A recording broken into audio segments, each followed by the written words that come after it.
Okay, calling the Joint Committee on Ways and Means and Public Safety and Intergovernmental and Military Affairs to order. So this morning we'll hear from several agencies presenting their biennium budget requests, beginning with Department of Defense. Good morning. Good morning. Chair De La Cruz, Vice Chair Keith Agran, Chair Wakai, Vice Chair Elefante. I'm Major General Kenneth Howard, the Adjutant General for the State of Hawaii Department of Defense. Good morning and aloha. Good morning. The following information briefing is the department's budget request for state fiscal year 24-25. I'd like to begin with introducing my key leaders and staff. So with me is the Deputy Adjutant General, Steve Logan, Brigadier General Steve Logan. Acting Chief of Staff for the Hawaii Army National Guard, Colonel Byron Cadiz. Director of Staff for the Hawaii Air National Guard, Colonel Christoph Sills. Morning. Administrator for the Hawaii Emergency Management, Luke Myers. Morning. Administrator for the Office of Homeland Security, Frank Pace. Morning. Administrator for the Community Programs, that's the branch that oversees the Youth Challenge Academy. So Brigadier General Retired Bruce Oliveira. Morning. Director of the Office of Veteran Services, Colonel Retired Ron Hahn.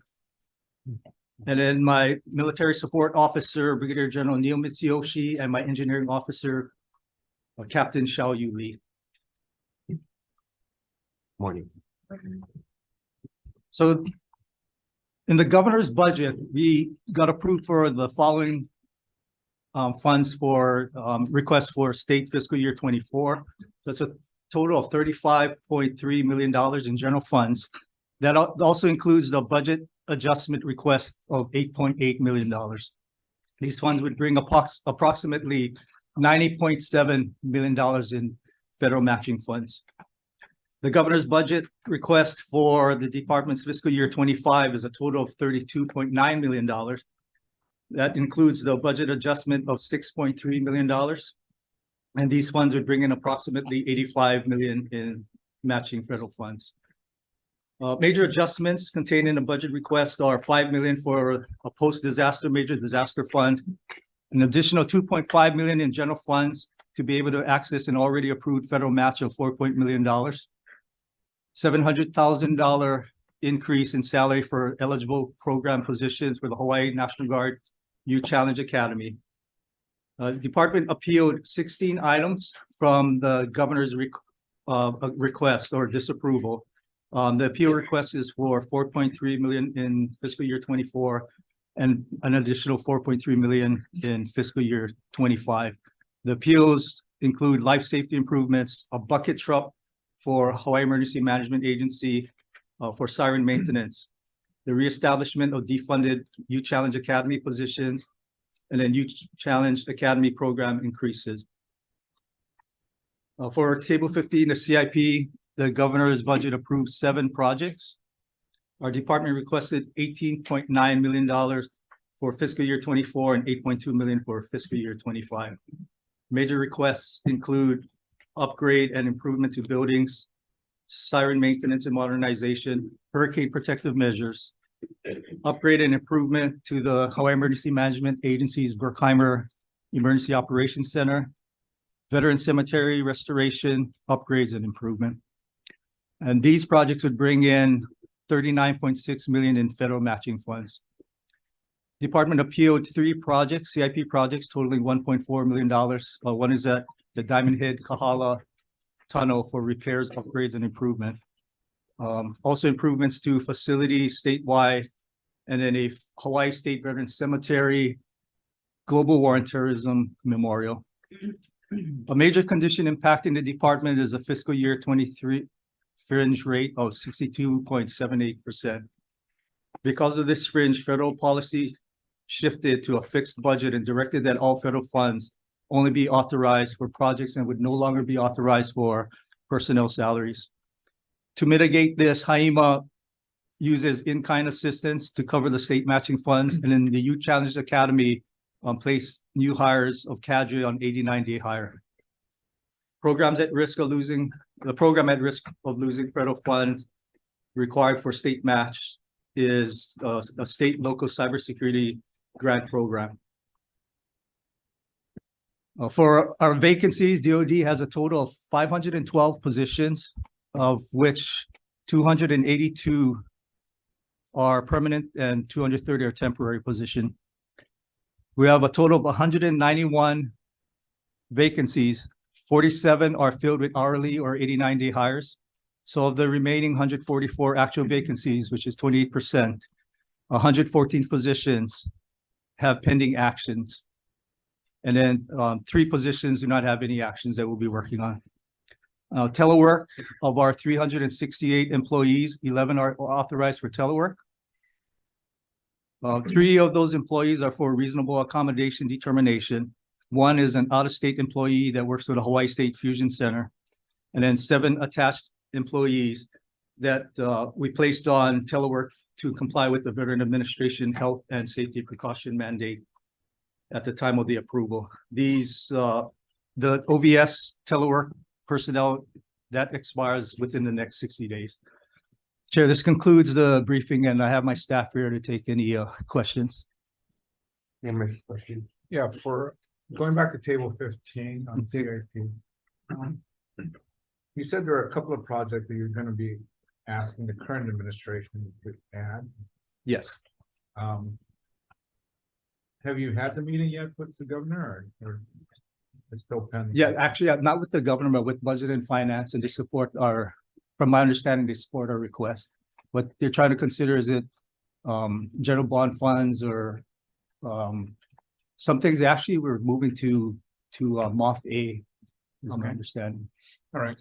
So I believe all of our appeal requests, I think in the majority will be approved both on the general fund and for CIP. And then we're just waiting for the governor's message.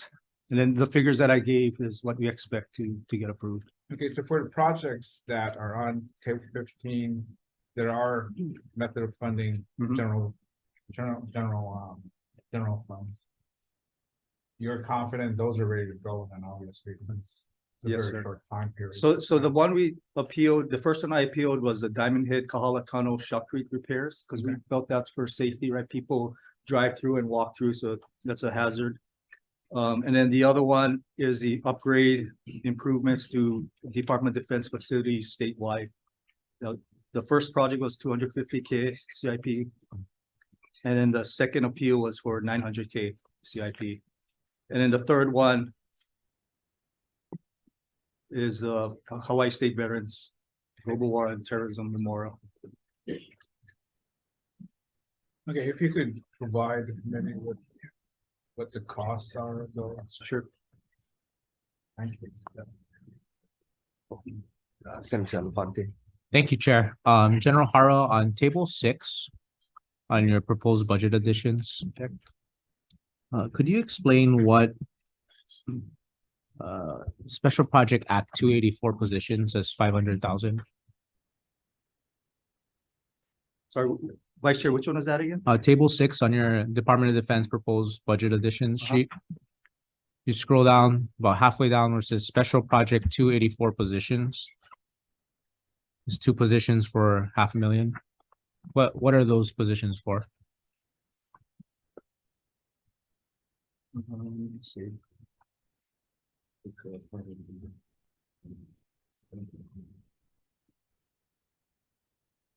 So that was a, Luke, I think that was, yeah, that's a revolving fund, just a special project, right? I don't know if you want to say that.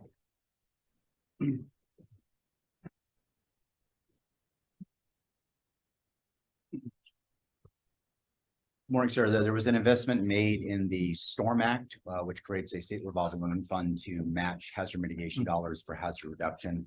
And there were 2 positions included in that to help stand up and implement the program.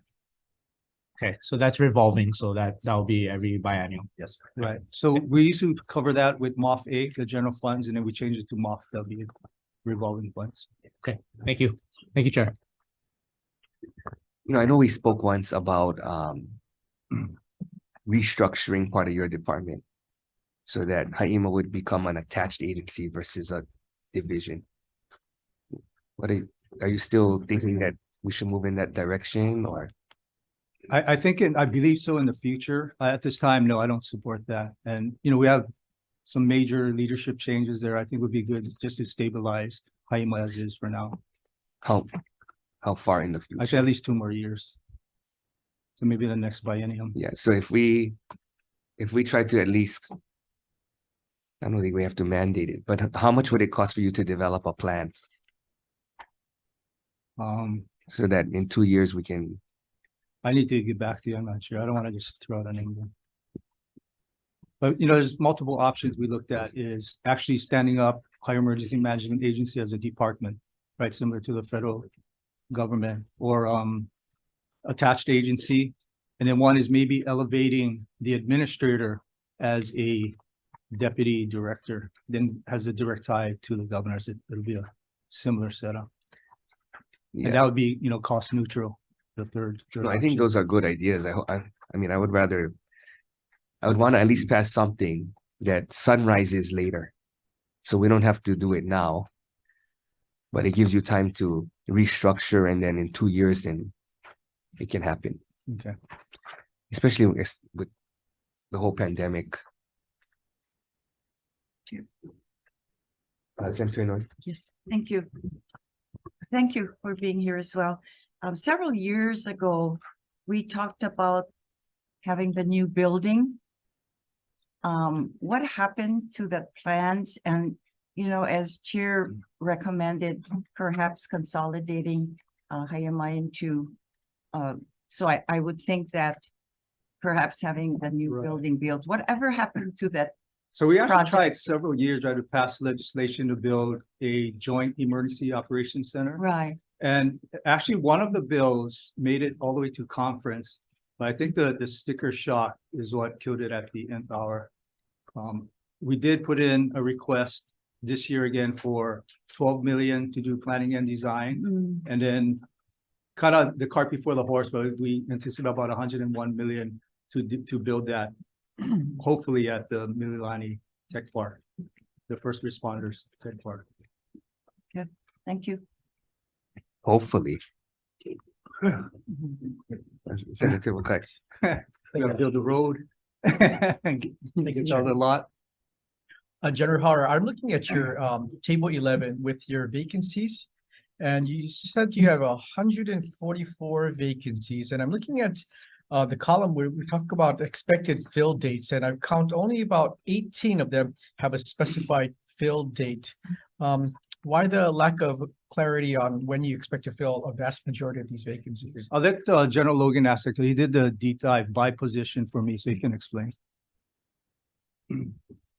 Hey, good morning, Senator, and thank you for the question. So we did in fact go by division and office, and we did a deep dive, and we created these spreadsheets, and we looked at everyone. And so like General Har articulated, we have a total of 191 that are on this table that are currently vacant. 47 are like 89-day hires are temporary, which leaves us with the 144. Of the 144, 114 are actually vacant. In other words, 27 are unfunded, defunded, or insufficient funds. We have 3 that we're going to get after that have no action taken. Of that 114, 14 are pending action at the office level. In other words, a PERS 1 has to be submitted by the office.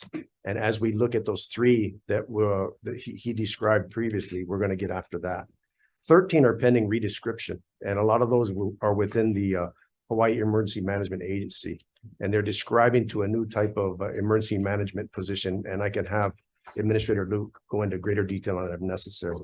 And so that leaves us with 87 that are actively pending fill, which means that either they're awaiting the list of applicants from DHERD, they've already conducted the interviews, they're awaiting the conduct of the interviews, or they're waiting to see if the individual will accept the position after they've already been selected. Sometimes with that length of time, unfortunately, the individual finds another job by the time we've basically offered them the position. And unfortunately, if there's not another co-selected applicant, then it has to start over again. So we're really actively waiting on 87 of these actions to be completed. When we look at vacancies in other departments, there's some where we from a state policy standpoint can figure out workforce development to help fill vacancies sooner rather than later, rather than just kind of waiting for natural evolution to fill these vacancies. Do you see that there's any workforce development issues that the state can take up to help you get some of these highly skilled positions filled sooner? So there has been some discussion on that. I believe that there's new leadership in DHERD. And we will be having meetings to see how hiring can be streamlined. But it has taken a lot of time in the past. So we're looking into anything that makes it more efficient to fill these vacancies and get an employee in to do the work that has already been a position has been allocated for. Yeah, I understand the hang up on the DHERD side, but I'm just to say, even before that, are you finding that you're having a great deal of trouble finding certain skilled workers in Hawaii that we should be aware of, where we can do some kind of workforce development much earlier on? For our department, I don't believe so. We had that challenge actually at the Hawaii Emergency Management Agency, really flattened organization, and Administrator Myers and even previous directors, administrators, we looked at how do we build the structure so that people can come in at the lower level and then have a career progression to get up. So we fixed it internally by just doing organizational changes. Our challenge is the pay, right? The state comparative, a position to what's outside in the civilian world, and then also even in the city and county of Honolulu, we train up emergency managers and then off they go to DEM. So that's one challenge for us. What we try to do to fix that is, again, internally working through the legislature is changing some positions from civil service to exempt, which allows us to bump up the pay more comparable to civilian type, similar type positions. Obviously, we cannot match it. And then we do have one budget request to increase salaries to cover that pay discrepancy. Senator DeCoy. First of all, thank you for your service. I appreciate it. Thank you. So as an agency that must detect and prevent and investigate and respond to criminal and terrorist activity, can you provide me some examples of how it has done this and how you guys have done this and what needs to be codified in law? Okay, so we have the Office of Homeland Security.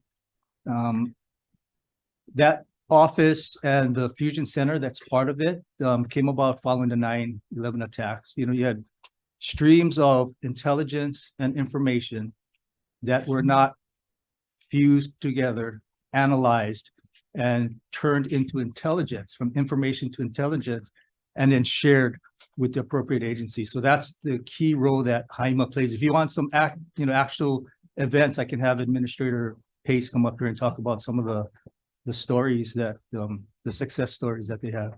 No, I don't think you like us keep you here all day, but Okay. I can do that later. But no, thank you. I just wanted to.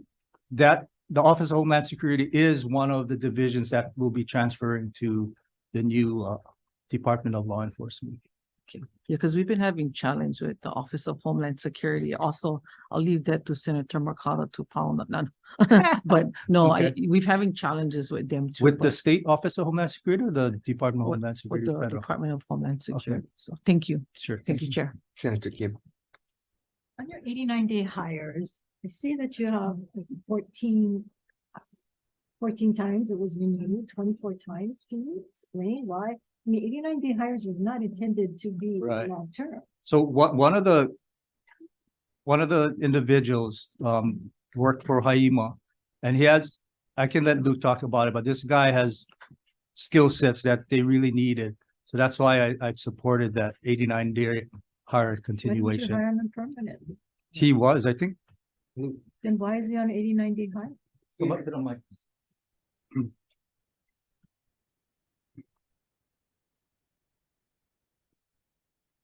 Good morning, ma'am.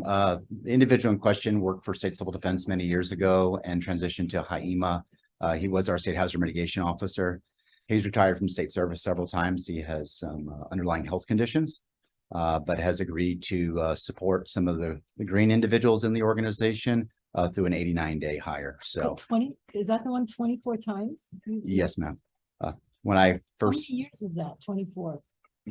He was with the organization when I was an No, I intern in understand. 1999. Right, but that's not the intent of the 89-day hire.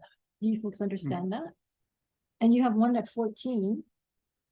Others at 9, I mean, or 3, I can see everything, but so, you know, the misuse of 89-day hires seems to be running rampant. And you need to correct that. Okay. You have one position here that's, you said you were gonna hire by 12/27/22. Did you hire that person?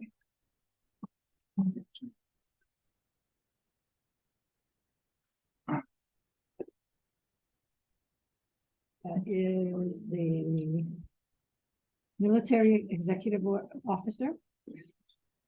Yes, we hired down. Okay. And I ask that because I know some departments put down they're gonna hire by a certain date and then they don't hire them. And then next year, the same one, they have to give us another expected date. Yeah. And, you know, just to keep us. So actually, we hired that position, but unfortunately, we moved into another position, so I gotta re-announce that position again. Okay, well, that's one way of getting around that too. Okay, thank you. Can you get back to us what your plan is to cure your 89-day hire? Okay. Thank you. Thank you, Mr. Chair. Senator Favela. Yeah, just want to talk about vacancies for COVID-19 veteran population had added pressure to office providing services for greater population. You guys get 9 vacancies. Question that I have is I don't see any of the budget additional for the fiscal year is what being done to efficient provide the growing numbers of veterans in Hawaii. Help them out. I don't see it in your budget, anything to do with, making things easier for our growing numbers of veterans. You guys, I can let Ron Hunt. No, that's a virus. Your question. Oh, she's sorry. Thank you, Senator, for your question. So we have 10 vacancies right now in the State Office of Veteran Services. That's statewide. We're currently hiring 3 positions. The offers have gone out. Hopefully they're going to fill that. But what's been very unique about us in the pandemic, as was pointed out by General Hara, is we've been using a lot of the hybrid telework model.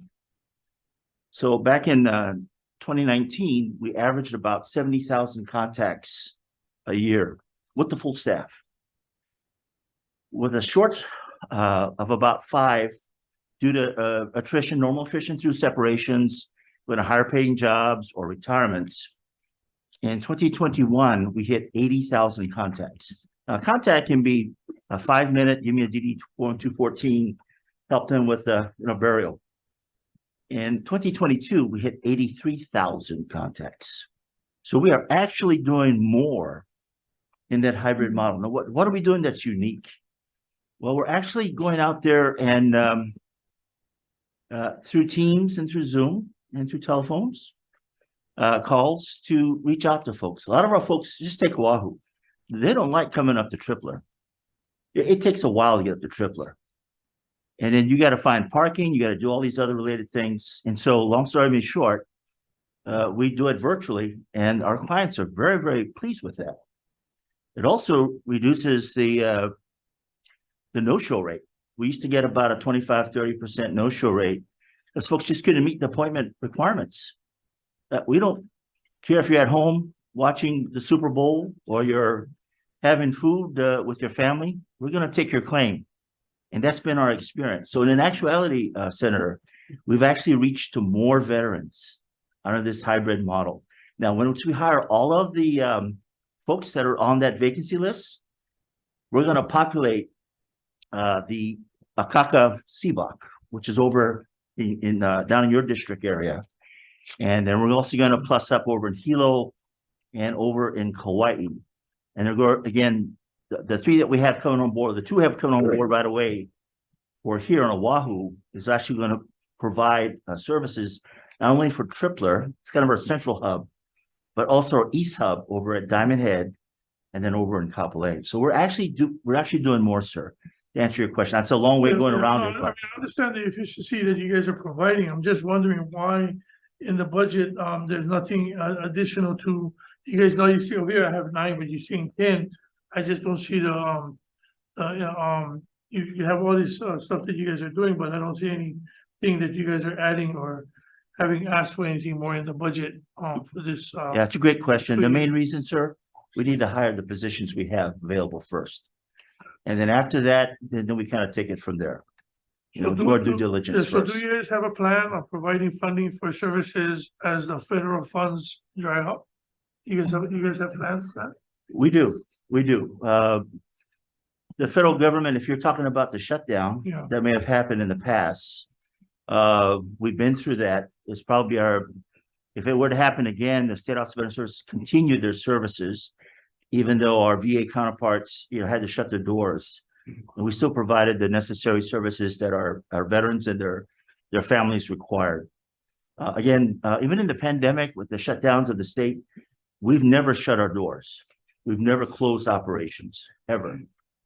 And so that's what's kind of unique about how we do business. And some of the funding that we got from the IT pieces of the pandemic, we were able to go on soft phones. We operate at home. We had a big waterman break of our triplet, 3 days down. We didn't skip a beat.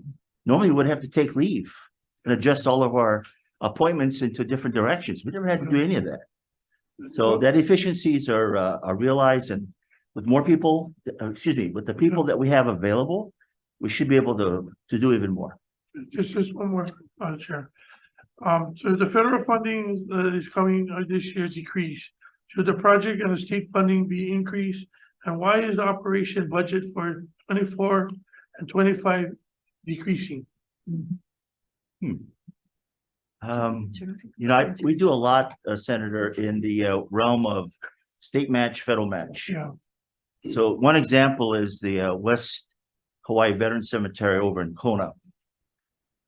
So through this body, through Ways and Means and through the FIN, we asked for just a 10% match. And when we get that, the VA comes in with 100% match. They cover everything, not just the 90%. Right. So this past year, again, thanks to our engineering team, Captain Shao Lee and our DAGS counterparts, we put in a pre-application award grant to expand the West Hawaii Veterans Cemetery over in Kona. And out of the 100+ tribal and state cemeteries, it made #1 on the list of the entire VA. We awarded $2.5 million. And all we did was put in the small state match in order to be able to cover that. So we are very aggressively pursuing opportunities where we can do state match and federal match. In my particular arena, most of it is tied to cemeteries. And now we have the big one, of course, kind of in your district area as well with the State Veterans Home, which is doing very, very well. And we do want to plan another one in the future on a neighbor island. Chair, the reason why I bring this up is because we finally, decades, we know that upon decades, that we never, ever prioritized and took care of our veterans. In my community, well, you can consider Barbara Spring my community because I go out there a lot. We have a number of our homeless population that is veterans, not to the weight of services or mental health, mental illness, but just the ability to just make ends meet in trying to get through the whole process, like you said, tripler. I just think that we should, I just was seeing that I just kind of have trouble that the decreasing on these fundings, that we should be continuing to give them the highest quality, because they went out there and they defended our country for whatever means that we was at war. But to have them not be prioritized, like the man that is in uniform that is fighting now, to me, not having the same treatment and respect because they're retired or they're veterans. I think that's something that our country, not just the state of Hawaii, should be ashamed. They should be treated as value. You know what? We have a like caucus in an anybody else. hour. Yeah. We have caucus in an hour. Oh, sorry. So if you have questions, we can follow Well, up. that was just a question. How much more do I don't want the money decreasing, Chair. I just want to see it continue to go forward, because I want to make sure that our veterans, we're gonna do all these nice things and they later on deliver services and they're still on the street. We had one veteran stay by Queens, Guy's Hospital at the bus stop that got dropped off because of his condition, and he was a veteran. and we have to go help it pick up. That's the things I'm asking, because I see in the budget that they're asking for, and I understand that. I just wanted to know why. That's the reason, because I want to make sure that we continue to give them the best quality care. So are any of the veteran programs or projects stalled or delayed? No, in fact, what Senator Favela brings up is a very good point. We actually know on this island anyway, and throughout the state, there are 200 veterans that are categorized as homeless right now. They know them by name. And we are meeting routinely with the county, City County of Honolulu, Anton Krecky and his team, HUD-VASH, the HUD team as well, the VA. So there are resources that are available that are underutilized. So part of it is too, before we come to the state to look for more money, it's my contention that we use the federal money that's available that is not at full capacity. And that was uncovered, what we had a big meeting about two weeks ago that uncovered that. The VA gets the largest State Department budget and the largest increases to help support veterans more than anybody else. So, sir, we need to use the money that's available before we create additional programs, because that's the key essence to doing all that. And then just a personal comment for our veterans that are out there. There should be no veteran that should be on the street unless they want to be there. Absolutely no excuse for that. There are enough services that are out there to help every single veteran. All they need to do is be willing to accept that. And we know in the homeless program, that's not always the case because of mental issues and other related things. We try our very best, but there's no reason for them to be on that street. So thank you for your comments. Thank you, Chair. Senator DeQuaid. So, of course, thank you, Colonel Han. I know in our outreach, you guys been really helpful, on Molokai and Lanai. So I had a question. You guys have some upgrades and site improvements with the $65,000 on Molokai for fiscal year 24. And then the fiscal year 25 for 585,000 of federal funds at the Holy Hill Veteran Cemetery in Molokai. Yes. Can you tell me what those funds are gonna be? Yes, so we want to do a complete facelift, Senator. We've done it for Lanai. If you've been to Lanai lately, we've done it for Kauai. We've done it for Maui, and we've also worked with East Hawaii 1 and 2, which is the Hilo team, and we've also done it for West Hawaii. In fact, Hawaii State Veteran Cemetery is going through a $5 million project now to install what they call precast crypts. And it's very novel the way that's set up. That's going to save time and money and resources. So the Molokai one has not been overlooked. We've been trying to get them in that priority because their demand rate for their interments is very limited. It's kind of single digits, kind of like Lanai. Lanai, we needed to take care of. Molokai after West Hawaii this year, that is our top priority. And we're looking at having the VA make it their top priority to help assist that particular cemetery with any of the upgrades. So it could be committal shelter, upgrades. It could be things that dealt with, expansion pieces of it. It could be a grave restoration realignment. Some of our cemeteries are well over 50, 60 years old. It could be a lot of different things. It could be even water tank, installment. They don't have enough water in certain areas. But we have a lot of projects that we work with DAGs. We work with the county people that are out there. Roger, I think Apuna and those folks that are out there. Work very closely with them on the county side to make sure the things that need to be done are included in these CIP projects. So I think you guys have a great partnership, with the Yes. county and the state on We do. Molokai as well as Lanai. In regards to social services, I wanted to thank you because, challenges to get our veterans here, due to lack of flights or cancellation has been a huge benefit, for them. And for the time that you folks have flown in, the social workers and caseworking guys, they're very grateful that they can do the outreach. So thank you. Well, thank you, Senator. I know she also had a lot of work to do with the sustainment of the hospital to help our veterans out there, as well as I know this new was it Lake Kukini Veteran Center that's coming up in Ho'olehua. So thank you for your involvement as that as well. And it is underway on the construction. Excellent. Also, I know when our life flight went down, I think it's for the Blackhawks to come and pick them up and take them to Queens and Waimea. Yes, ma'am. Thank you. Thank you, Chair. Thank you for completing the work on the expansion of the Makuau Sure. Cemetery. But one thing that did arise is, the new section is a lot further away from, the current, pavilion. And I guess some of the elderly people who want to visit their loved ones, have a hard time. So I think what they'd like to see is maybe to bring the road around. So it encircles it like a punch bowl, really. If we wanted to look at funding something like that, could you provide us with a figure? And Absolutely. We don't need it today, but Yeah, I think it's just a great so we can idea, start thinking about Senator. it. Yeah, and we only developed out of the 10 acres we purchased, the expansion, it's just about 4 acres. The V only allows us to plan for 10 years at a time. So there's great opportunities there for an access road. There's great opportunities to be able to connect the both cemeteries together that are out there. And I think it's a great idea. We'd be happy to work on that. Okay, thank you. You're welcome. I had a question, something on table 4. It's your page 7 of 33. It's our page 10. The last line, state and local cybersecurity grant program. Okay. So So down there, actually, they could be we considered. need money for 3 years. We're gonna put in a emergency appropriation. We have an emergency appropriation request. It's about 1.5 million each year. And we only got awarded the approval of this federal grant.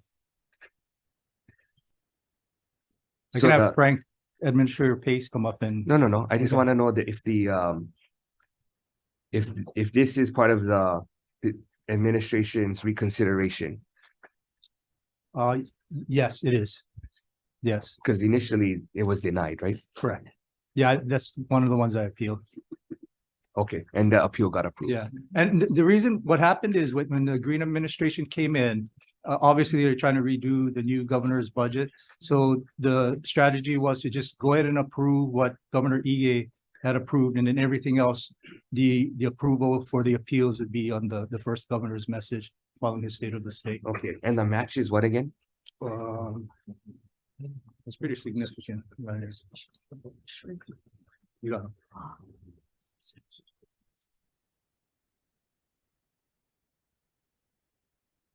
So the federal would be, ours would be about, so stateside total would be about 3.6 million, and the federal match is 11.2. Oh, wow. And that's for operations and facility. The details, I gotta, Frank, can you explain the details? Just real quick. Yeah. Thank you for your question, Chair. The state and local cybersecurity grant will actually cover 4 objectives over 4 years. That goes from 1, working with all of our departments within the state and our counties to develop assessments and vulnerabilities, to actually actioning to work to help prevent and address those vulnerabilities, to workforce development for the state. So this is a prolonged effort that over that period of time will account for about $14 million total between the state match and the federal contribution. This is connected to Fusion at all? No. To the Office of Homeland Security. No, but with the Fusion Center you talked about earlier. I don't. No. No. This is a This is a separate from- complementary separate. but separate. It is, correct, sir. Separate. Okay, thank you. You had a question? Okay, I just had one more question. It's on your variance table. It's our page 189. I noticed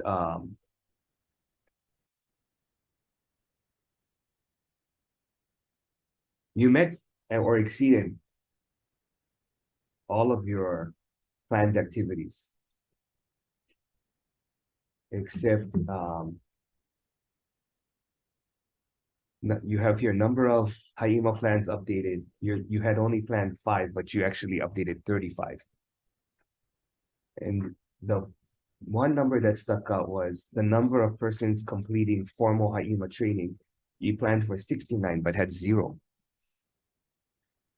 You know, that seemed to stick out, unless that's wrong. Oh, really? Okay. Okay, well, if it's 100%, you're the only department that met all their actual planned activities, but okay, you can just check, if you can just check that. Any other questions? Okay, if not, we're gonna recess for so we can public safety. Thank you, committee Thank you. members.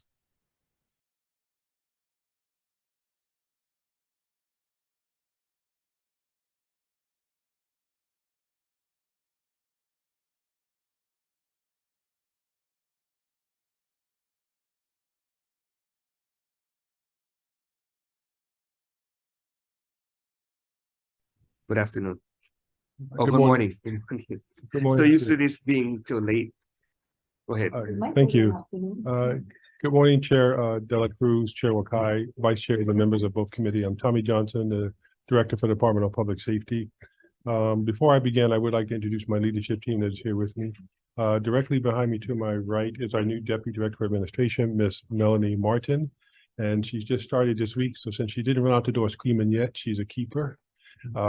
Behind me is the Deputy Director for Law Enforcement, Mr. Billy Oku. The Deputy Director for Corrections apologizes he can't be here, but he's taking my place at a commission meeting for the Hawaii Correctional Systems Oversight Commission. He's there now, probably taking body blows for me. So real quick, as you know, you have our 8-page testimony. We have 19 different tables we provided. So with both committees' permission, I would just summarize our testimony, if you don't mind, and then be available to take questions along with some of the SMEs I brought with me. As you know, the mission of the Department of Public Safety is to uphold justice and public safety by providing correctional and law enforcement services to Hawaii's communities with professionalism, integrity, and fairness. Along those lines, as you know, last year the legislature passed House Bill 2171, which became Act 278, that effectively separates the law enforcement entities from public safety to create the Department of Law Enforcement. And then on 1 January 2024, the Department of Public Safety will be redesignated to the Department of Corrections and Rehabilitation. The Department of Law Enforcement have began their hiring their transition team, and I think they'll be up next after me. So questions related to the DLE, I would appreciate if you could direct them to the DLE director. However, I can discuss transitional phases, if you like, where we are in the transition from moving the law enforcement entities to the DLE, and then the new focused mission of the Department of Corrections and Rehabilitation will be one of not a punitive model of correction, but one of more treatment and reentry oriented model. Really quickly, the 19 tables contain a wealth of information for the committee to take a look at. Just a few highlights, as you'll see on page 2 to 4 of our 8-page testimony provides current conditions and challenges affecting our operations. Page 5, apart from the ARPA funds, we do not foresee any significant reduction in federal funding programs and projects at this time. The federal ARPA funding we received expires on 31 December 2024. We're on track to expend those funds for various projects that we have. Our budget requests are, we're asking for an additional funding, a total of $4.29 million for fiscal year 23-24, at almost $1 million for 24-25. As you'll see, there's a number of other funding requests, but our primary funding CIP request will be $33 million for the first biennium and $20.5 million for the second, for a total of $53.3 million, which you'll find on table 15 of our testimony. $25 million of that would be $15 million for the next fiscal year and $10 million the following fiscal year to continue the planning and design for the new OCCC. $22.5 million is a total lump sum for statewide projects, and then $6 million is facility maintenance, deferred maintenance statewide. Thank you. With that said, I'll take your questions you might have. Any questions, members? Senator Elefante.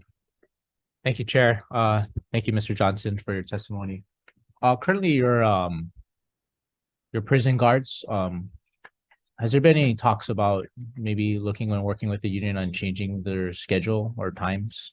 There was it's my understanding that Kristen Johnson, who is the coordinator for the Hawaii Correctional Systems Oversight Commission, did state publicly that she was working with the union on putting together a recommendation for a possible pilot project for 12-hour shifts. And so what I explained to the coordinator was that is a collective bargaining issue, and therefore any plan that's presented, we'd have to present to the director of DHERD. I'm not opposed to it, a pilot project, to be honest with you. But we do have to follow collective bargaining rules.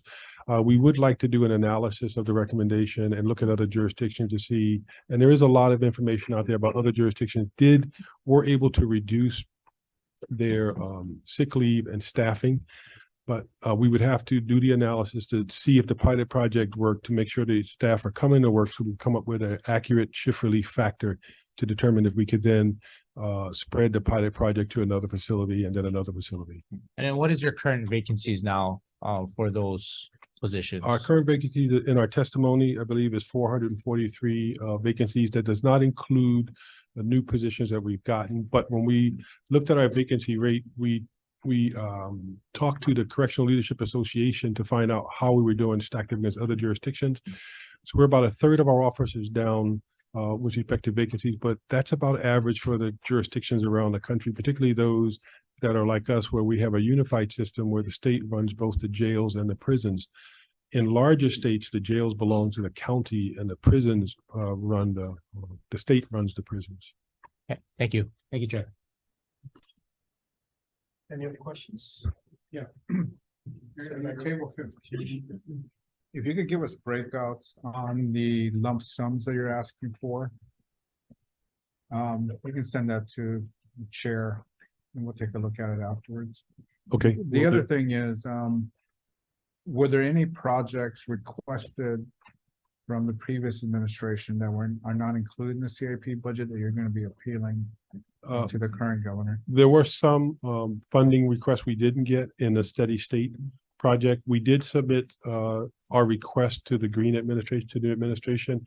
My understanding is once he makes the decision on those, we'll know which projects were funded and not funded, which requests we get and don't get. Okay, at which time, if they allow you, can you provide us with the list of those projects? If they allow, sure, I certainly will. I have no problem with that. Thank you. Okay. Senator Kip. Can we go to your overtime summary, table 13, Which table is that, ma'am? table 13, overtime, I'm sorry, 13? 13. Okay, I have it. Thank you. I noticed huge amounts of overtime. You folks gotten a handle? I know this is something that's been going on for a long time. Like, have you gotten some kind of handle on this? Well, a couple of things are challenging for us. One, as you know, we're about a third of our positions down on the corrections officer positions. So what we did to try to address that was, I came back on board as deputy of corrections for the second time in November 2020. We immediately began increasing. To give you an idea, in 2020, only one BCR class was held, basic corrections recruit class. In 2021, we increased that to 3 classes. In 2022, we increased that to 3 current classes going on, and we plan to have 3 classes this year in addition to the class that will graduate to try to keep up with the attrition rate. Some years ago in 2017 or 18, DHERD did a study for us, and they accurately projected that we're in the middle of what's called a silver tsunami. We have a lot of retirees now, and so we're trying to catch up with just normal attrition, but we have a hard time.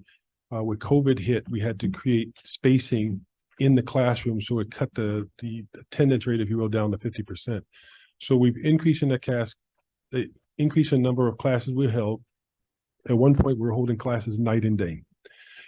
We intend now to hold those classes and have larger classes because we don't have to do the spacing, providing we have enough applicants to have 40 or more in the class.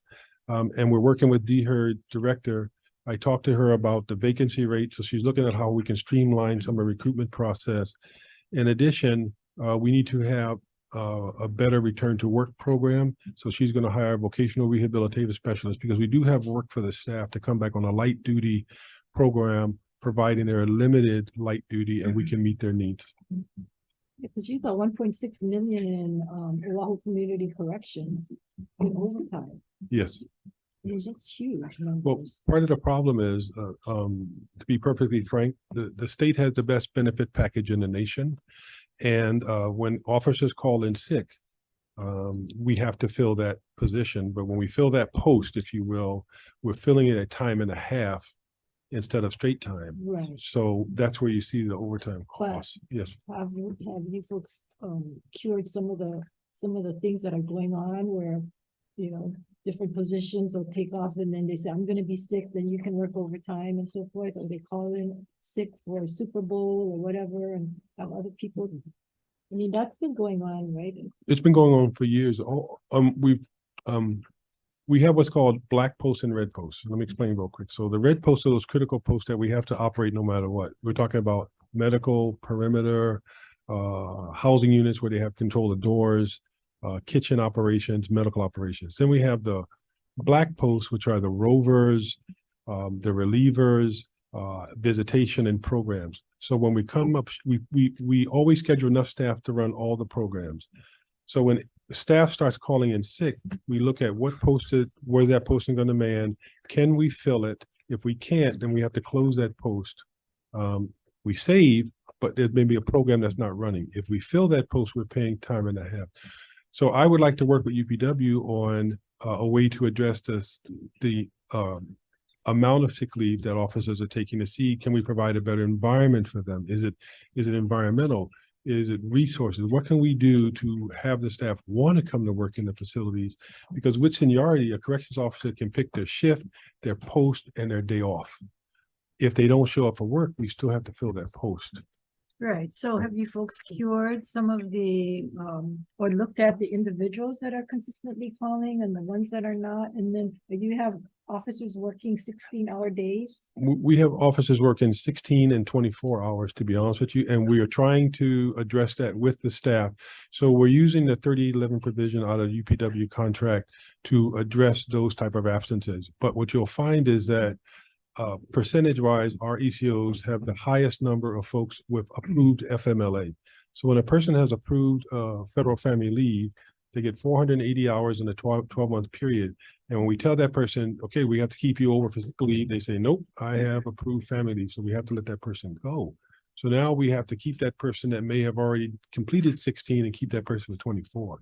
How can they be alert and do their job and be efficient when you're on the job 16 to 24 hours? I don't disagree, but unfortunately, if we don't have staff that are coming to work as they should, because they get to pick their schedule. When we do the the schedule every 16 weeks or so, they already get to pick their post, right, and their shift. If they aren't coming to work, we still have to fill those posts. So unfortunately, we don't have the luxury of some of the posts closing them because they're critical posts. So I can tell you this, I believe that the guy that's coming to work, knowing that he or she is going to get stuck for 16 to 24, and the next day is their wife's birthday or their kid's birthday, that's the hero. We need to address the guys that are not showing up when they're supposed to come to work, because that's what's causing the overtime. To look at how we overhaul the system, because this has been going on for decades. Yes, ma'am, it has. And we have the same people, I hate to say, because we've had the list before when I was WAM chair. Mhm. We had the list and there's a certain number of people's names, repeat. And they're the ones that are doing this. And then, of course, we have negotiated contracts with the unions that they can call in up until what time, and you have to An hour before. that they're gonna be sick, an hour before their shift. I mean, that's crazy. It is, Because but then you're stuck, right? right. But so we're clear, that's a negotiating issue that's above the department level. That's done with DHERD, but there's a But new is that directive. something that you folks are meeting with the herd to try to see how you can do that? Because no business can operate when somebody calls in an hour before. I mean, I don't they disagree, know they're Senator. gonna be sick at Right. least 4 hours in advance. So we're working with DHERD not just on that. We spend about $6 million a year on workers' comp costs. So we're also working with DHERD to bring those people back to work on the return to work program to reduce those costs as well. But if they're working 16 and 24 hours and they get hurt, I mean, that's the reason they're not at their best and they're not in tip-top shape because they're exhausted. And so more workers' comp issues arise. Right. I mean, and that's eating up a whole lot of the budget, so. It's eating up a considerable amount of the budget. If I might go off on a different trail for a minute. With a new facility like OCCC, if we are able to build a new facility, it can be built to be more efficient. Right now, there are 535 corrections officers at OCCC authorized positions. Understand. If But we the- can build a new facility that's more efficiently laid out, those positions could be moved to fill the vacancies at the other Oahu facilities, which would then cut down on the overtime costs here. Yes, but it doesn't, we don't solve the problem. Yes. Problem still exists, and no matter what you change that position into, we're gonna find the way to continue to do this practice, Mhm. right? So that means, can we have some kind of commitment that you folks will look into how are we going to solve this? We've already had preliminary discussions with DHERD, as I indicated earlier, about the recruitment process, addressing workers' comp. No, but If the you have, 1 hour before, those kinds of things is just continue to add. that's a negotiating item. And I don't mind bringing that to Brenna's attention, the director DHERD, to see during the next round of negotiations, can we address that and back that up some? I think Yeah. that's a good idea. And they don't even have to call in and talk to a person, right? That is correct. Yeah, they can leave a message. They don't have to talk to a person. That is correct. Crazy. Senator Lloyd. Thank you. Thank you, Director, and for all of you, you have one of the toughest and challenging departments in all of the agencies here. Can someone bring me up to speed on the progress of the Hilo jail? Okay, so what you mean, where Because we stand you're on, in construction right now. right, so we had originally asked for money to build 96 beds. We got funding for 48 beds, half of that. The construction is underway now. The construction should be done by next year, if I'm not mistaken. April, it should be done 2024. Oh, I'm sorry, 2023, it should be done. That would help relieve some of the overcrowding at HCCC. But to be perfectly frank, what we really need, and in our budget, we've asked for money for planning and design initially, is to build a Kona jail, a smaller facility, because about a third of the population from HCCC is from Kona. Yes, I was gonna follow that with another question. Those arrested in West Hawaii and in Kona, are they still gonna be transferred to Hilo? They have to be until we build a Kona jail. And that's not gonna start till well. Well, we're asking for money in the budget for the planning and design. I think it's $3 million next fiscal year and $2 million after that. So with the new construction going on and the completion, you have enough space and that'll be a temporary thing? It's only gonna be temporary, but we're kind of at the mercy of the courts. We only control about 5% of our population with respect to releasability. The vast majority of the folks at OCCC are pretrial misdemeanors and pretrial felons, and some of them with low bail as $10, $25, $50 that they can't come up with. It doesn't make sense because we're spending $250 something a day to keep somebody in jail for a $10 bail. That is ridiculous. And I think for future, we have to look at getting the Hilo jail relocated to probably in Panayeva, an extension to where you have your other facility. And because I guess we're stuck with it because I think at that time years ago, it was county run and you inherited it. So the space for the location is just unreal, being in a location where you have the schools and you don't have enough space there for additional work or additional facilities for the population. I don't disagree that ACCC and MCCC the same thing. They were built years ago and neighborhoods built up around them. Right, And so right. now they may not be in the most appropriate location. I agree. Yes, yeah, now that I'm back in Senate District 1, and that has been a big headache for the neighbors around there, but can't do much. It's unfortunate that we didn't stop the new construction and had worked on it previously to relocate at that time. Then the new facility would be, would have started there on state land. Because programs that you have, you need land space. Correct. Yeah. Thank you, Chair. Senator Ticoy. Thank you. So Director, thank you. Is there a new location on the Maui jail? Or are we still looking at Pu'unene? If I'm not mistaken, hold on. So back when I was initially the deputy director in 2007 to 2010, we had selected the Pu'unene site right above the National Guard Armory. The state spent $12 million approximately, planning, design, everything. Unfortunately, they could not get the money to build the facility because it was more than $240 million at that time. So that is still the location we're looking at because it has the infrastructure we need to plug into, which would make the project cost less, tens of millions of dollars less. So we're still looking to relocate the Maui facility. So, you know, I was able to tour the facility up in Arizona. Mhm. And, you know, like, many of us, we have questioned the lack of showing up to work, overtime and so forth. Will a new facility help solve a lot of the, you know, overtime work? Because what I've seen at the Maui prison, jail, was that, you know, the 24-hour, 24-hour roving shifts, Mhm. it became very cumbersome, and, you know, fatigue had set in. The environment within the employees had also become, you know, somewhat hostile. Mhm. Will a facility or a commitment of funding to build an up-to-date facility like that in Arizona help with I think overtime? I think part of it is a work ethic issue, but I think the other part is that if we build a more modern facility that's more efficiently laid out, and that provides a better work environment, then I think the staff would want to come to work, and we could reduce the call outs for sick, and we could reduce the number of staffing because the facility would be better built, better efficiently laid out. I think if we can do that, and provide the services that the inmates need, we'll have better outcomes. With the change in the Department from Public Safety, from a punitive model to the Department of Corrections and Rehabilitation to a more program and treatment reentry model, I think that paradigm shift will help us, and a new OCCC or a new jail period will help us to facilitate that and have better outcomes, because a lot of it has to do with, if you go to OCCC, parts of it is 112 years old. It looks like something from a James Cagney movie from the 1940s. Go ahead. So I kind of saw the same at the Maui Corrections Facility. And I brought that up, like the switchboards, and, you know, it was just, you know, not working.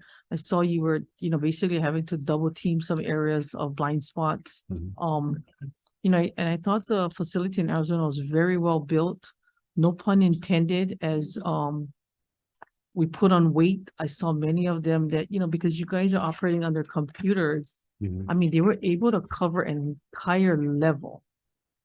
I mean, you know, we're talking overtime, we're talking people just, and ACO struggling, to cover that. And of course, Super Bowl has always been the call-in sick of all call-ins. How can the state help or federal funds help to get that facility up and running, or a new facility? You guys in talks about that too? Well, we're asking for the $15 million next fiscal year to continue the planning and design, 10 million after that to help with the construction management. We have a meeting with the governor at 9 o'clock this Friday, and if I'm not, to discuss prison reform. And we're also meeting with the coordinator and 2 members of the Oversight Commission next week, along with Senator Hawai'i, I believe, to discuss where we are with OCCC, the planning and design. And to be perfectly frank, we haven't set any planning and design yet, because we need to talk about program space, bed space. So when we talk about a facility of 1,000 beds, I don't want people to think we're talking about 1,000 hard beds. No, we're talking about a very small number of hard bed cells for the folks that initially come in, those that may be high, those with disciplinary issues. The vast majority of the beds will be dormitory style beds with a separate additional furlough center like Lamaka, where we can have more community-based beds for people going in and out of the facility. And then one last question. What is the recidivism rate? And are we doing enough to integrate the parolees back into a community? Well, for parole, you have to ask HPA, but I can tell you, we're trying to get the inmates through their programs prior to their TPD date, the tentative parole date. We do an assessment. Based on an assessment, we determine their risk and needs, and the needs we try to meet before the end of the parole date. But what exacerbates problems for us is because we have so many people call in sick, we have to shut down programs. So when they come off of parole, sometimes they haven't completed the programs due to no fault of their own. And so I think we can do better there with respect to attendance at work, so we can prepare the inmates to go out. My vision for the Department of Corrections and Rehabilitation is we have reach and reentry services where we reach into the facility during the assessment phase, figure out not just what the risk and needs are, but what are the reintegration needs of the person, birth certificates, ID cards, replacement social security cards. Do they qualify for TANF benefits? Will they qualify for veterans benefits when they get out for veterans? Will they qualify for Medicaid or Medicare? And start working on that process before they get out. So the day they walk out the door, all those applications are in. We've got the responses back from those different agencies, so they come out better prepared than they do today. Thank you, Director. Thank you, Chair. Senator McKelvey, followed. Oh, okay, Senator Pavel. Since we're talking about new facility, we've been talking about purchasing the federal detention center, talking to federal delegates and just to get that, it's underutilized. It's there. We used it in 2001 for overcrowding and temporary use. You guys are not looking into that so that you guys can use the planning and designing. Because I know you guys looking for land, you guys want to go Alava and, well, not you because you knew, all the people that's talking about this, but we have a property, Ochuposi. Why are we not thinking about going vertical over there? We have the property, we have the means. Why are we not planning, putting our money and efforts to improve the falling apart prison? Because you guys have areas, because I toured the area, so you know. The wardens and everybody that's there all telling me the future area where you guys was gonna go vertical and that stopped.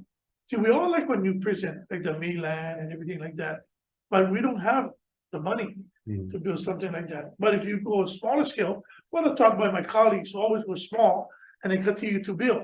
I think for us in Hawaii, we don't like any more prisons. We should be building more rehabilitation and non-incarceration.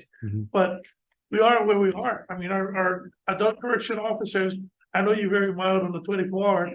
I know it's 72 hours in certain areas in Halava and Ochiposi. So we know that there's a big problem. And we know there's staffing. But the hiring problem we have is that you guys went to academy, like Dole, wherever it is. Adult correction officers continue to give advice. Uppers, hopefully not you, but everybody above them don't listen.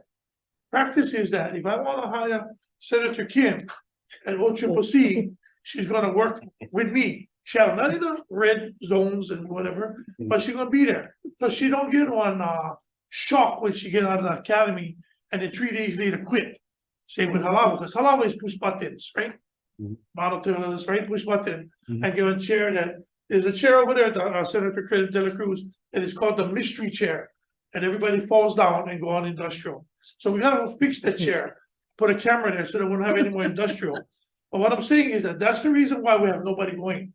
Because academy take too long and then you don't have enough applicants. And then by the time Senator Kim goes to work, oh, I don't know what you see. I never know it's a auditorium that will get prisoners that we don't want doors. It's an open door.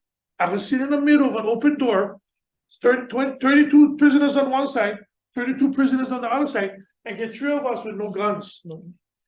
Nothing protecting us. If they like riot and kill me and murder me, I'm done. You know what I mean? So we got to change that mentality because I've been hearing about this from the Lingo administration and Abercrombie and bringing out the beautiful facility that I wanted on my side of the island, but we never got it to break ground to bring everything one-stop shop in Barbers Point.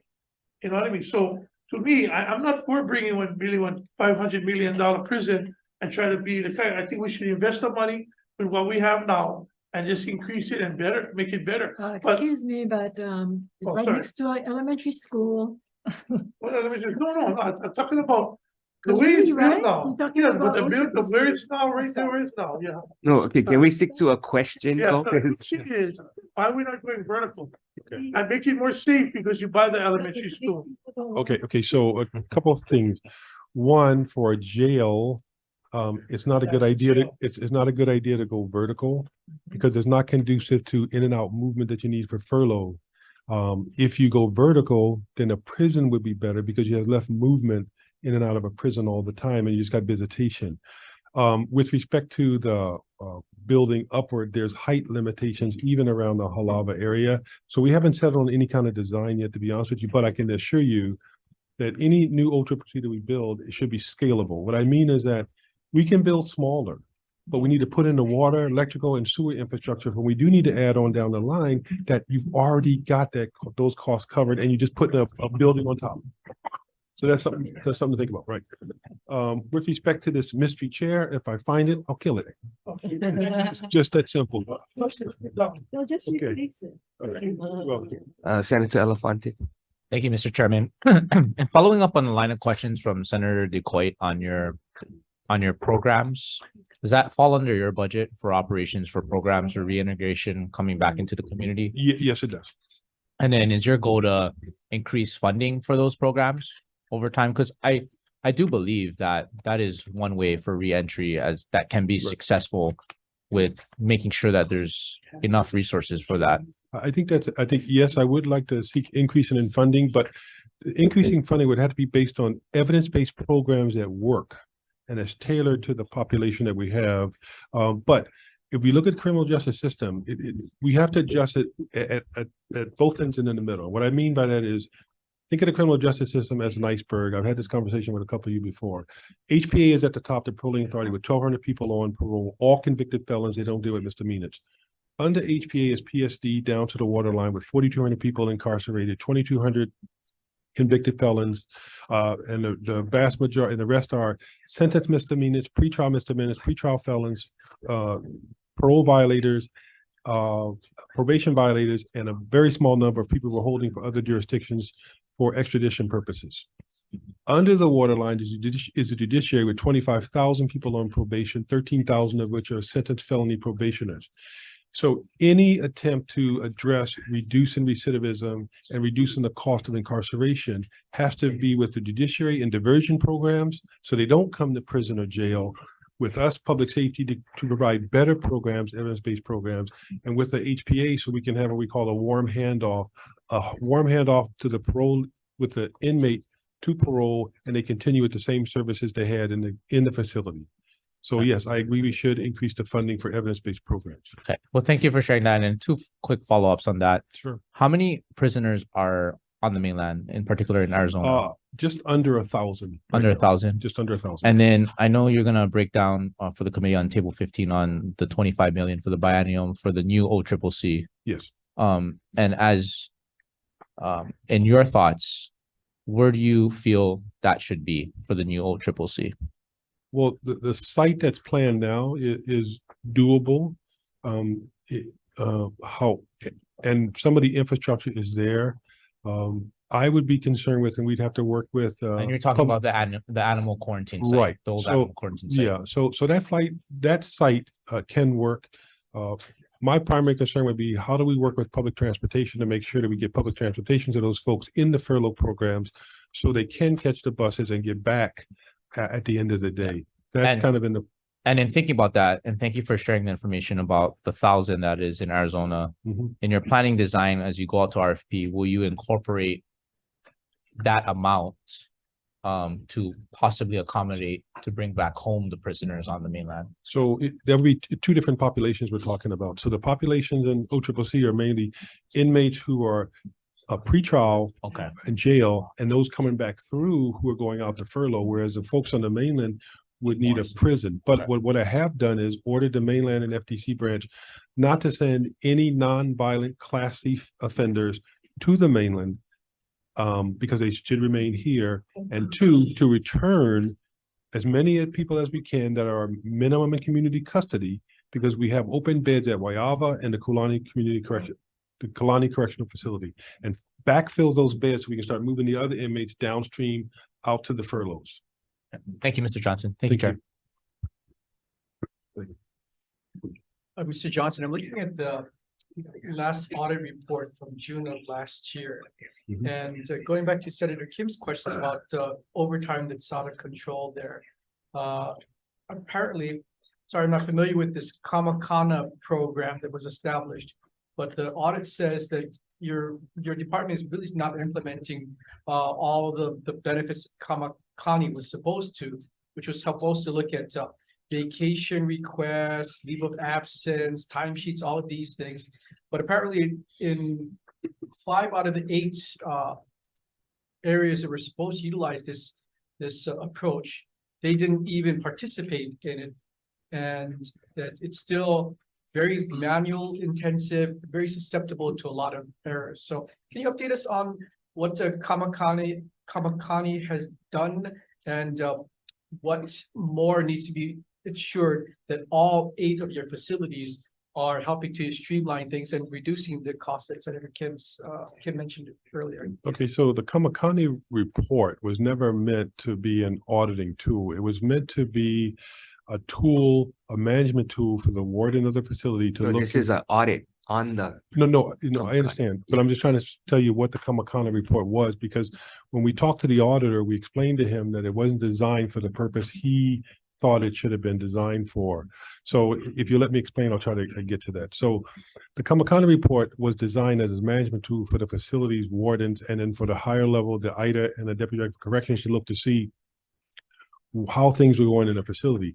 Right now, we have the HIP program that take care of all those things with respect to the DPS-7, the vacation, the sick leave, the comp time. So we do have that program. We can generate reports from that. What we disagree with the auditors was that the way we used the Kamakani report was not what he thought we should envision. He had spoken to the previous director, Ted Sakai, who had implemented the Kamakani report back when he was initially the director, but the department has moved on. So that's why we weren't using the Kamakani report for that purpose. And despite our best efforts, the auditor wanted us to go back to that, but we saw that as going backwards because the HIP program now gives us the information we need with respect to trends in sick leave, vacation leave, military leave, FMLA absences. One of the things he asked us to do, and I agreed with Senator Coit when she asked me to look further, was he said that the current system we have doesn't drill down to the actual change in the person's post. And I'll give you an example. If I come to work today as a corrections officer and I'm reassigned because Smith called in sick, well, what it shows is that this post is now vacant because I moved there, but that's not true. So what I agreed to do was do a drill down to get the individual, what we call worksheet information from the facilities, to provide that as a data point for the legislature if asked. And so we've just now developed the questions we need to send the CLA to do that. That information will go to CLA and they will send it out to the jurisdictions around the country to respond to us. We can see how the other jurisdictions handle this issue. Part of the problem was he didn't agree with our shift relief factor 1.65. He asked us to try to justify it. The problem was because the staff are not showing up to work in a frequency that they need to, it's hard for us to determine what the actual shift relief factor should be. We suspect it should be 1.88, to be honest with you, but we don't have any empirical data to bring to the table. It seems like some kind of software management tool will really help you get a handle on some of these kind of pukas in your operational expenses, and rather than belaboring it here because it seems very highly technical, maybe we'll do an info briefing with you later on. Okay, I appreciate that. okay, I have questions, but what we'll do is, whoever have questions, we'll collect them and send them to the department. Because we have about 5 minutes till caucus, so I just still want to hear from the law enforcement agency. So we'll just take a 1 minute recess so we can set them up. Thank you.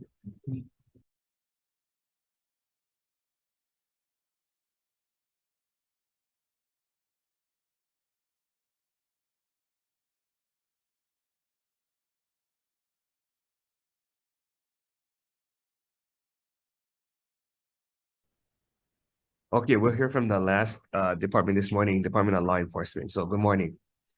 Good morning, Chair Dela Cruz, Vice Chair Keith Aragon, and other members of the Ways and Means Committee. My name is Jordan Lowe, and I'm the Director for the new Department of Law Enforcement. I'd like to introduce quickly my Deputy Director for Administration. To my left, Michael Vincent.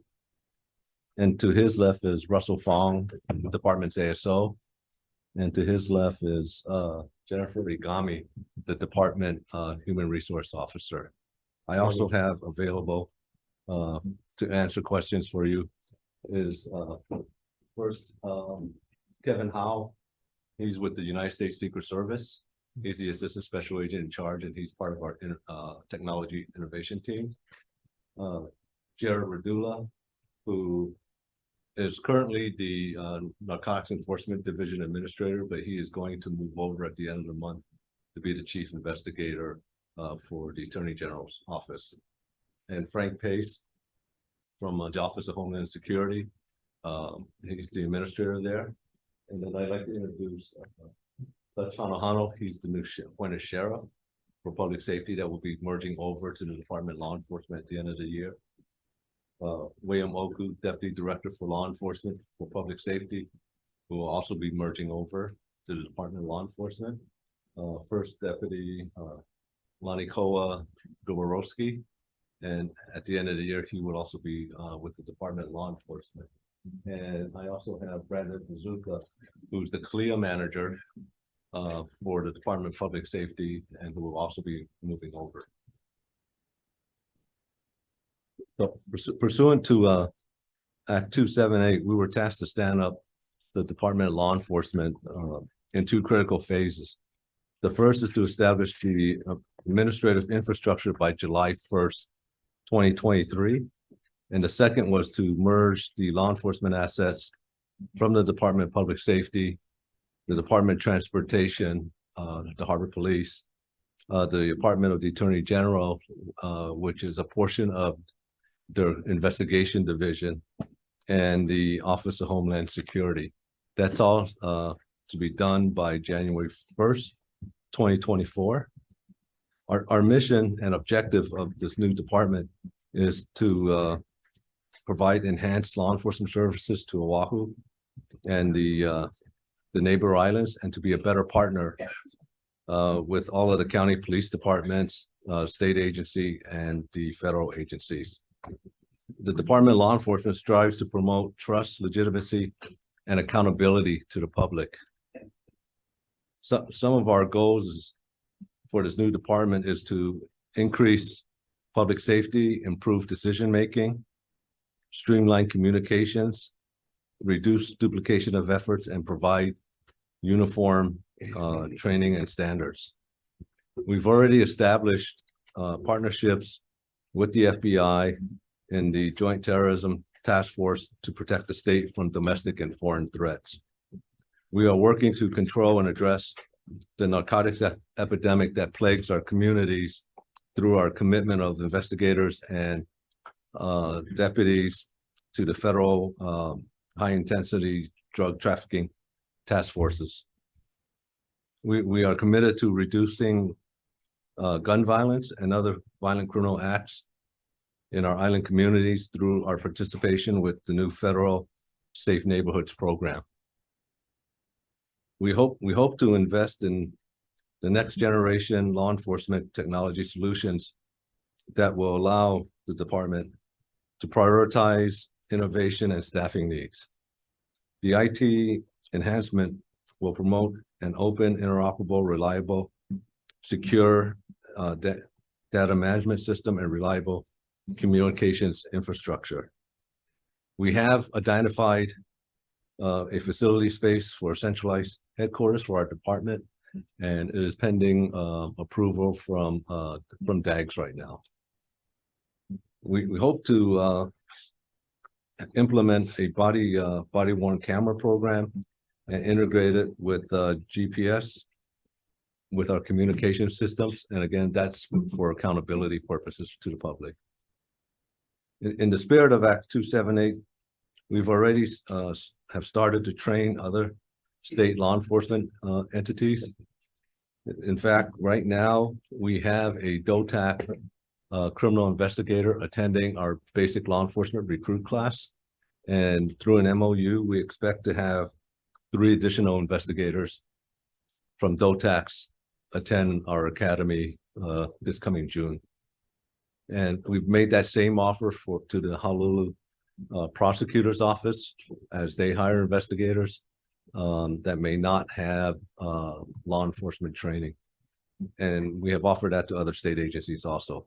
Okay, I noticed that your guys, your request is only about 38 and 39 million for the first year, 25 for the second year. The biggest expense is the IT software, right? And then the second biggest expense will probably be funding for 50 positions. The rest are all like fast equipment, additional positions. Anybody have questions on the budgetary requests? I'm sorry, I just want to ask, in the media account, says that you're requesting 79 million, so it's, Chair just mentioned it was 30, 38. 30, So if you look at table, we're 79 and six. 38. So the media had it partially incorrect. So the first year, so we're working through the budget process from the previous administration's decision and Governor Green's process right now on his decisions. And for FY 24, we're actually requesting 70.3 million.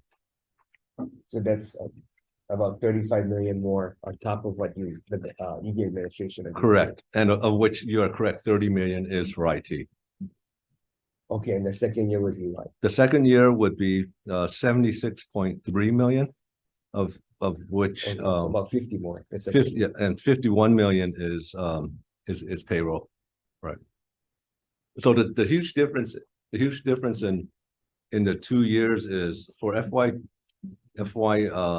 24, we're only asking for a half year because the law enforcement entities don't come over till January 1st. So we're asking for half year funding for payroll for FY 24. But for FY 25, it's going to be full year funding. Yeah. Right. So I think what we just want to try to do, I guess, on our side is reconcile the reductions in the other departments, so it doesn't look like this is a big bump in our operations. Correct. So there probably will be some additions, but there's going to be reductions in. some Right, of from the other ones. existing payrolls from the other departments that are coming over. And I think that was close to $45 million. Okay. So we're not We'll really, just have to- when our addition isn't that much except for the IT. Correct. Any questions? And then if you can give us a list then of a complete, the additional green administration's requests. Okay. So we have the EG ones. And We can do that. We have that readily available. any questions? Okay, if not, adjourn. Thank you. Thank you.